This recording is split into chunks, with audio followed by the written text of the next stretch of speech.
आज आप लोग को क्रैश कोर्स के साथ व्याकरण का दूसरा वीडियो लेकर आ गया हूं। पहला वीडियो में आप लोग को उच्चारण स्थान, अगर आप उस वीडियो को नहीं देखे हैं तो आप जाके देखिए। उच्चारण स्थान देखने के बाद आपको कोई दिक्कत नहीं होगा और परीक्षा में 3 या 4 नंबर वैसा क्वेश्चन आवे करता है, कोई दिक्कत नहीं है। आज है वर्ण के बारे में बताना है, तो कुछ कुछ इसका मेन टॉपिक आपको याद करना होगा कि वर्ण किसे कहते हैं। तो वर्ण उस मूल ध्वनि को कहते हैं जिसका खंड या टुकड़ा नहीं किया जा सके। जैसे देखिए अवर्ण है, आ नहीं है, हर्ष ई वर्ण है, हर्ष उ वर्ण है, लेकिन यहाँ अगर कोई कहे क वर्ण नहीं होगा। क्यों? क्योंकि क के उच्चारण स्थान क का होता है। क हलंत जोड़ अ के योग से बनता है क्या? क हलंत जोड़ अ के योग से बनता है क। तो यहाँ क हलंत दे, अब इसका खंड या टुकड़ा नहीं किया जा सके। मेरा ये समझाना टॉपिक नहीं है। आज आप लोग को माने कि जैसे आपको परीक्षा में पूछे क्वेश्चन उस प्रकार से आपको समझाना है। देखिए क ख ग से जो भी है इसमें मेन रूप से आप ये जान लीजिए, इतना आपको याद करना होगा। ट्रिक है, ट्रिक क्या है आप याद कीजिएगा तो पता चल जाएगा कि क से म तक, क से म तक स्पर्श व्यंजन होती है, स्पर्श व्यंजन होती है। उसके बाद य, र, ल, व अंतस्थ, अंतस्थ व्यंजन होते हैं। उसके बाद तालाब स, मूर्धन स, दंती स और ह को हम ऊष्म व्यंजन कहते हैं। क्या कहते हैं?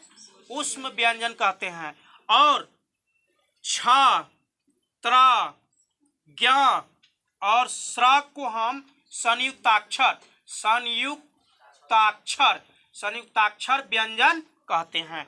ये आपको मुख्य रूप से और 2 नंबर इससे एकदम हर हालत में पूछेगा। और इसको याद करना कैसे है देखो ना, याद अभी करा देते हैं कैसे।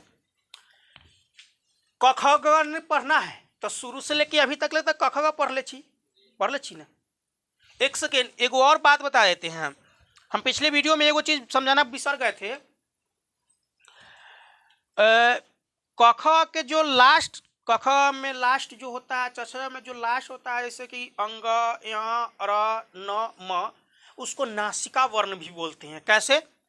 वो सब बिना नाक से नहीं बोला जाएगा, नाक और मुंह दोनों का प्रयोग करके बोला जाता है, इसलिए उसको नासिका वर्ण भी हम कहते हैं। अब देखिए याद कीजिए मन में, क से लेके पूरा म तक, क से पूरा म तक, यरल से ना हार्ड होले, क से म तक स्पर्श, क से म तक स्पर्श व्यंजन। अब क ख ग में से कोनो दे दे, क ख ग च छ ट ठ माने क से लेके प फ व तक ले, माने कि म तक में कोनो ऐसा वर्ड दे दिया कहे कि इसमें स्पर्श व्यंजन को पहचाने। ट, क, ख, ग, घ, अंग, च, छ, ज, झ, ट, ठ, ड, ढ, ये सब स्पर्श व्यंजन है ना। इसकी संख्या कितनी होगी तब? 25 होगी। याद रखिएगा, ये भी आपको पूछ सकता है कि स्पर्श व्यंजन की संख्या कितनी होती है, तो 25। उसके बाद अब चलिए क ख से म तक हो गया, इस सब तो यर लव में ही ना घुस गया है। यर ल व 4 को बांट दीजिए, 4 को बांट दीजिए।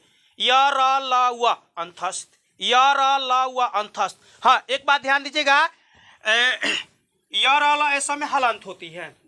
अगर आपको परीक्षा में ऑप्शन में नहीं हलंत दिया रहे, कोनो में हलंत दिया है, कोनो में हलंत नहीं दिया है, तो अब ध्यान दीजिएगा क्योंकि हलंत वाला ही होगा। और नहीं हलंत दिया है तो कोई बातें नहीं, कारण कि कोई ऐसा गेस में हम देखे हैं जहाँ पे गलती ही दे दिया, हलंत नहीं दिया, लेकिन बुक में हलंत दिया हुआ है। अच्छा देखिए, तो यर ल व अंतस्थ, तालाबे सा, मूर्धन सा, दंती सा, ह ऊष्म, छत्र ज्ञ और एगो आ गया स्र, ये संयुक्ताक्षर।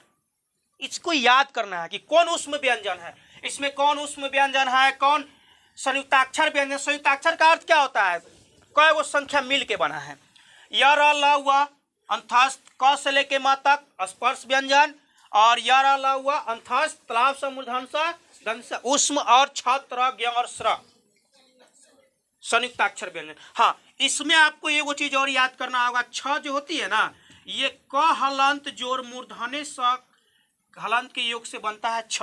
उसके बाद त्र जो है, त हलंत जोड़ र हलंत से त्र, देखो ना क छ त्र। उसके बाद है क्या है? ज्ञ, ज्ञ जो है ज हलंत जोड़ य हलंत के योग से ज्ञ बना है।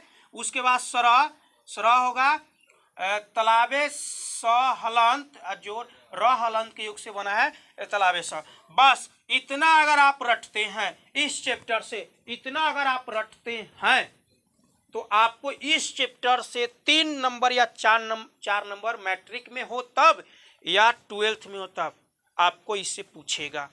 अगला हम आप लोग को बताते हैं, ये सब आप थोड़ा मेहनत कीजिए ना, क से लेके म तक, अरे सीधे क से म तक ले स्पर्श हो जाएगा, यर अला हुआ अंतस्थ हो जाएगा, तालाब स मूर्धन स दंती स उष्म हो जाएगा, छत्र ज्ञ और स्र संयुक्ताक्षर हो जाएगा। आपको ये भी दे देगा परीक्षा में, कहेगा क हलंत मूर्धन्य सहयोग से कौन सा वर्ण बनेगा, या छ दे देगा, कहेगा कि छ में किन किन वर्णों की मेल हुई है, ये देगा। और एक तरीका और बउआ जी देख लीजिए, ऐसे कलम, कहेगा कलम में किन किन वर्णों की मेल हुई है, तो देखिए क हलंत जोर अ के योग से बना होगा क, प्लस ल हलंत जोर अ के योग से बना होगा ल, प्लस म हलंत जोर अ के योग से बना होगा म। कलम ऐसा बनाना होगा, ऑप्शन में रहेगा। या आपको ऐसे कह दे कि जैसे देख लीजिए ऐसे प हलंत जोर आ जोर न हलंत जोर दीर्घ ई, ये क्या बनेगा, पानी, क्योंकि इससे पा नी पानी। कोई दिक्कत, ऐसे भी आपको पूछ सकता है। तो इस चैप्टर से इतना ही क्वेश्चन होगा। अगला चैप्टर हम सर्वनाम का समझाने जा रहे हैं आप लोग को। देखिए सर्वनाम को पूर्ण रूप से हम आपको सर्वनाम नहीं पढ़ाएंगे, अब भी नहीं पढ़ाएंगे, फिर न्यू सेशन स्टार्ट होगा तब पढ़ाएंगे। आपको तो वही चाहिए ना कि निचोड़ निकालना है क्या।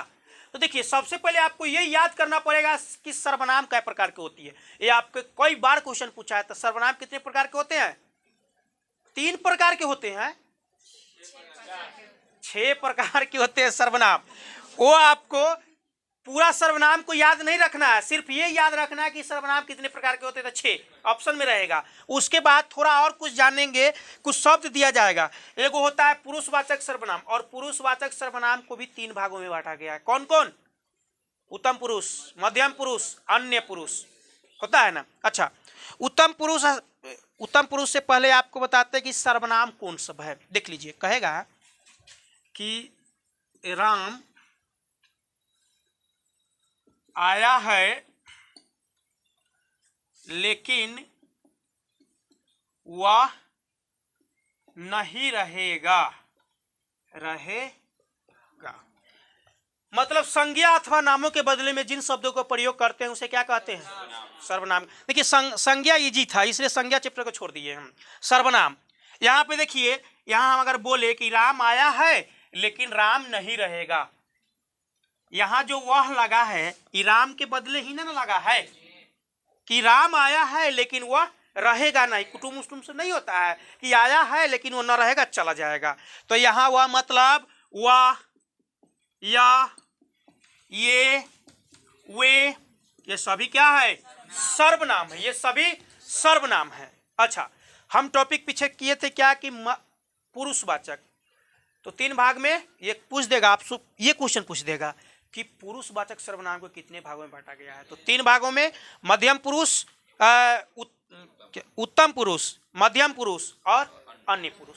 अब उत्तम पुरुष क्या है, जैसे मान के चलिए हम किसी व्यक्ति को कह रहे हैं, आमने सामने की बात हो रही है 2 व्यक्ति के बीच में, कहेगा कि सीता आज नहीं आई है। हम मान लीजिए कि हम शर्मिला को बोल रहे हैं कि शर्मिला सीता आज नहीं आई है। हम बोले उत्तम पुरुष हुए, शर्मिला सुन लिया, मध्यम पुरुष हुआ, किसके बारे में बोले हैं, सीता के बारे में बोले हैं, तो सीता हो गया क्या, अन्य पुरुष। सीता अन्य पुरुष मतलब बोलने वाले को उत्तम पुरुष, सुनने वाले को मध्यम, और जिसके बारे में कहा जाए अन्य पुरुष। इसके में कोई दिक्कत होगा नहीं। अब अन्य पुरुष को भी 2 भागों में बांटा गया है, निश्चय और अनिश्चय। निश्चय कब, जैसे कि मान चलो हम कहे राम चोर था, ये क्लियर है कि राम चोर था या राम चोर है। यहाँ पे जबरदस्ती कहा जा रहा है कि नहीं कि रामे चोर है, तो ये निश्चयवाचक हो गया। राम चोर होगा, क्योंकि राम चोर है कि नहीं ये कोई नहीं ना जान रहा है। होगा सिंपल, अंत में गा लगा दे कि होगा नहीं होगा, जिसको माने कि संभव ना हो ना कि किसी कुछ ना फला चोरैले होता हूं देहाती भाषा में है, लेकिन क्लियर नहीं है कि वह चोराया होगा। यहाँ पे कहे फला चोराया है मतलब निश्चयवाचक। रोटी जली हुई है, निश्चयवाचक। रोटी जल जाएगी, क्योंकि अभी रोटी बनाएंगे तब ना पता चलेगा कि जलेगा कि नहीं जलेगा। क्या क्लियर हो जानी चाहिए कि जिक्र लास्ट में सेंटेंस में अगर गा लगा दिया है ना, समझ लेना कि पूर्ण वाक्य नहीं है, आगे वाला बात कुछ है। क्या तो ऐसे को हम निश्चय और निश्चय से बोध कर लेंगे, और ये भी आपको परीक्षा में पूछ सकता है। उसके बाद आपको हम बताते हैं कुछ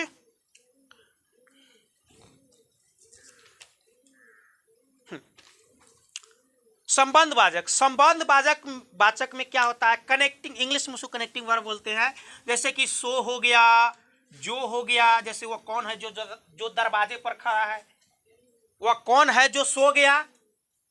तो जो संबंध बीचों बीच में जो सो को ऐसा रहे ना, वो क्या होता है, संबंध वाचक होता है। उसके बाद है निजवाचक, निजी बोध हो जाए, अपना, मैं अपने काम स्वयं कर लूंगा, निजवाचक हो गया। ये सब आपको मेन टॉपिक है सर्वनाम से, जो ऑब्जेक्टिव की दृष्टि है। ऐसे सर्वनाम पढ़ाया नहीं जाता है, लेकिन ये मेन टॉपिक पर आ रहा है। उसके बाद आपको विशेषण के बारे में चर्चा कर देते हैं, कुछ इस चैप्टर से भी उठा लेता है। तो विशेषण में एगो चीज देख लीजिएगा, विशेषण का अर्थ ही क्या होता है, किसी चीज की विशेषता बताना, किसी व्यक्ति की विशेषता बताना, या किसी जानवर की, या अरे दुनिया में जो भी चीज है उसका विशेषता बताना क्या कहलाता है, विशेषण कहलाता है। तो आपसे ये थोड़ी पूछेगा कि विशेषण किसे कहते हैं, ये पूछबे नहीं करेगा। ऑब्जेक्टिव में कैसे पूछेगा वो बताते हैं। आपको कहेगा कि मोहन मोटा आदमी है, इसमें मोटा कौन विशेषण है, अच्छा इसमें विशेषण कौन है, तो मोटा है। तो उसी प्रकार से विशेषण के मुख्य रूप से 4 भागों में बांटा गया है। एक में है गुणवाचक, गुण के आधार पर एगो विशेषण अलग है। अब गुण कैसे कैसे होंगे उसकी भी चर्चा करेंगे। दूसरा है परिणामवाचक, इसका एक ही ट्रिक क्या है, परिणाम, नापने, जोखने, तौलने, कुछ, थोड़ा, पूरा, बहुत। उसके बाद है संख्यावाचक, गिनती के संख्या, 100 रुपया दे दीजिए, 500 दे दीजिए, 1000 आदमी गया, गिनती आ जाए, संख्यावाचक विशेषण। और सार्वनामिक विशेषण में वही आपको फिर लगेगा कि वह कौन, माने कौन, कोई, यह, वह सार्वनामिक होगा। अब हम चलते हैं गुणवाचक में चर्चा करते हैं। तो गुणवाचक का मेन अर्थ जान लीजिएगा, रंग, आकार, रंग, आकार, स्वभाव, इतना का बोध होता है ना, तो वो गुणवाचक विशेषण होता है। कैसे, इसी पर देखिए, दुनिया में जितना रंग है वो सारे गुणवाचक विशेषण होंगे। कैसे, शर्ट काली है, शर्ट तो उजली भी हो सकती है, शर्ट लाल भी हो सकती है, शर्ट पीला भी हो सकता है, कुत्ता लाल है। मतलब रंग दुनिया में कोनो रंग लगा दे, लाल पीला हरियर होली आने वाला है, कोनो रंग लगा दे, आपको क्या कहलाएगा, गुणवाचक विशेषण। आकार में देखिए, राम छोटा है, राम बड़ा भी तो हो सकता है। मोहन पतला है, मोहन मोटा भी हो सकता है। मोहन माने कि मोहन तेज है, मोहन कमजोर भी तो हो सकता है। तो यहाँ तेज, गुड, अच्छा, बुराई, मतलब ये जो भी चीज आता है ना, ये सब गुणवाचक विशेषण में आ जाता है। अच्छा हम आपसे पूछते हैं, क्या विद्यालय न्यू है, न्यू इंग्लिश बोल दी है ना। अच्छा, विद्यालय नया है, विद्यालय की विशेषता क्या बता रही है, नया। अरे अभी अभी बना है तब ना नया है, अब पहले बना होता तो पुराना होता। तो विद्यालय पुराना भी हो सकता है। तो वहां पे सेंटेंस तुमको खोजना होगा। जैसे कहेगा, यहाँ पे हम लिखते हैं कि राम जी सुनेगा ना तो मुंगा देगा हमको कोई, हमेशा हम रामे का चर्चा करते हैं। राम चोर है, तो यहाँ पे विशेषण कौन हुआ ये बताइए? चोर हुआ विशेषण। चलिए, राम नीमन भी तो हो सकता है, शरीफ भी तो हो सकता है, ईमानदार भी तो हो सकता है, ये चोर काहे हुआ? ऐसे भी प्रभु है, ठीक है, राम जी के। तो यहाँ पे ये बोध हुआ कि नहीं हुआ? अब परिणामवाचक में आइए। तो आपको बोले हैं परिणामवाचक के एक एक अर्थ है, कुछ याद कर लीजिए ना, तो मन में बैठा लीजिए कि कुछो न कुछो में ना गिनती होगा और ना गुण का बोध होगा, या तो कम होगा ना तो ज्यादा होगा, यही सब होगा। तो कैसे?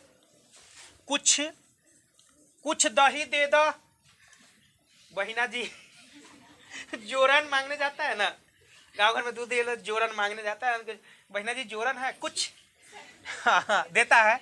कुछ हो गया, पूरा, थोड़ा, अधिक, पसेरी, ये सब जिसमें लगा होगा ना, पसेरी लिखे, पड़ोसी नहीं लिखे हैं, ये सब जो भी जिसमें लगा होगा ना वो सब परिणामवाचक होगा। देखिए सब पर एक उनके सेंटेंस बनाते हैं। अधिक है, दूध अधिक है, पानी कम है, कम भी तो हो सकता है, यहाँ कम भी आपको होगा क्योंकि ये मात्रा का ही बोध कर रहा है, ये आकार का, रंग का, ये स्वभाव का नहीं बोध कर रहा है। या हाँ, पानी अधिक है, वे कुछ जोरनमा दे दा है बहिना जी, ये हो गया। उसके बाद 22 पसेरी धान है, पूरा अनाज ले गया, पूरा दूध दे दे लू, खबई कथी, थोड़ा नमक दीजिए ना, क्या होता है ना गाँव घर में अक्सर सुनने के मिलेगा, थोड़ा नमक दे दीजिए। मैंने इतना शब्द जिसमें लगा होगा ना, ये सब एक सेकंड देखते हैं, कॉल आ गया। देखिए संख्यावाचक, संख्या के मतलब जब सभी हुआ गिनती, महीने में 30 दिन होते हैं, 4 रुपया दे दे माई, क्या एक सप्ताह में 7 दिन होते, मतलब गिनती कहीं भी बोध हो जाए, ये आपको संख्यावाचक विशेषण कहलाएगा। समझ गए? उसके बाद सार्वनामिक, सार्वनामिक के मतलब क्या है? किसी व्यक्ति के नाम के बदले में ऊपर, सार्वनामिक में याद कीजिए ना, जैसे कौन, कोई, या, वह, ये सब लगा रहे ना, वो सार्वनामिक विशेषण के श्रेणी में आएंगे। कोई दिक्कत? अगले दिन आपको इसमें से समास चैप्टर होती है वो बता देंगे, और उसके बाद संधि चैप्टर को जो VBI क्वेश्चन सब जो होती है वो आपको बता देंगे। अगले वीडियो में आप इंतजार कीजिए, तब तक जय हिंद।